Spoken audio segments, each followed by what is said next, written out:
Hey guys, welcome to the channel. Today I want to share with you my Omega Seamaster Professional Planet Ocean 8500 caliber in the 42mm size. I have the orange Arabic accent version here on a bracelet. I recently bought this. I sold my Seamaster Professional ceramic in blue, the old outgoing smooth dial version, which I really love. That was an awesome watch. So it was a little stressful selling that one and replacing it with this. I paid a little bit more to get the Planet Ocean. Let me tell you, was it a wise move? Yes, it was. I'm actually really glad that I ended up doing it because I love the Planet Ocean more than I thought I would. I enjoy this more than the Seamaster that was recently in my rotation. Now, is it worth the premium? Is the Planet Ocean the watch that you should buy? Let's say you have the budget. You could buy a new Seamaster for around $3,000. You could buy one pre-owned for around $2,500, even less in some instances if it, isn't in the best of condition. But should you spend a little bit more, 3 to 3.5 and get a ceramic Planet Ocean, that's what I did. And I can tell you from experience, I think it was a good move and I'm glad that I did it. There's a few things that are definitely better here on the Planet Ocean. Let's talk about some of them. The bezel. The Seamaster Professional bezel is, it's really kind of subpar for the price in terms of action. The Planet Ocean is no Rolex really when it comes to bezel action, but it is a step up above the Seamaster. And it not only in action, but in materials as well. This has a ceramic bezel insert. You can't really even tell that it's ceramic because it has this beautiful matte finish and it's more of a lighter gray. And I think just is a great accent for that textured black dial. It looks really good. Now this one also has something that the Seamaster does not have, and that is liquid metal technology in the bezel. You can see just seamless transitions from ceramic to liquid metal.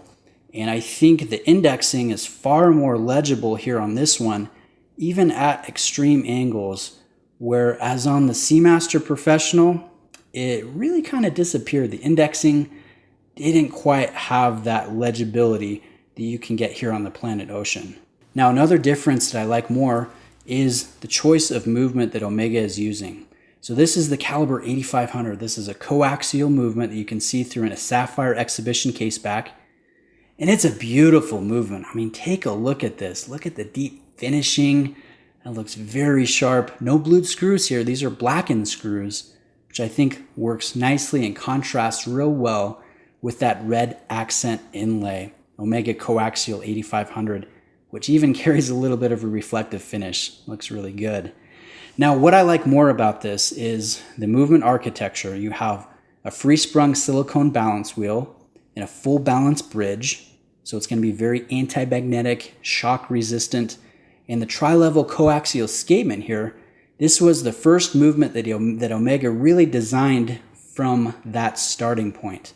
The Seamaster Professional had the 2500 coaxial, the D version, which was really kind of an evolution of them putting the coaxial in and then trying to tweak it to fit the movement and hammer out the different issues that would come to play. This one, though, they started with the coaxial escapement and they built the movement out from it. So it is a little bit bigger, it's a little bit thicker, but I think overall is a better movement and it's nicer finished. I love this modern finishing. Has a longer power reserve broken up into 2 different barrels. It is a chronometer. It is adjusted to 5 different positions and temperatures. And what I really like is if we turn it over and unscrew the crown, put it in the first position. Now normally that would be a quick set date on the 2500, but here it's a jump hour, forward or backward. And notice the seconds hand does not hack. So it's great for traveling. It's great for daylight savings. And I think it's just a super handy feature and one that I really, really like. Let's get that screwed in. There we go. So other things that I like more about the Planet Ocean is going to be the wrist presence. It's roughly the same diameter. This one's the 42mm version. They also make a 45mm version, which I also think looks really good. But this has a little bit more weight and heft to it. It's definitely a thicker watch. Now, some people will complain. They'll say, wow, it's just way too thick. Look at it. And yes, look at this thing. It is a big watch. It's a thick watch. but I haven't found it cumbersome. I haven't knocked it on any doorknobs, anything like that. In fact, it's been a very comfortable watch to wear. It kind of disappears on my 7.25-inch wrist. So I do like the presence more about the Planet Ocean. And especially the 8500 that has the ceramics, it has the textured dial. It's a little bit more subdued than the latest current Planet Oceans that have the ceramic dial, that are all gloss finish. They're very sleek and contemporary looking, but something about this one just speaks to me personally a little bit more. I think it has a little bit more charm and character. It kind of retains the vintage design cues that it's drawing from, but it's still modern and rich with features and technology. So, this one is the one for me, and I have enjoyed it significantly more than the Seamaster, which was already one of my more favored watches. So yes, I'm going to give you a statement here. I do think that you should go for the Planet Ocean over the Seamaster. Save up that extra $1,000 or so, buy an 8500.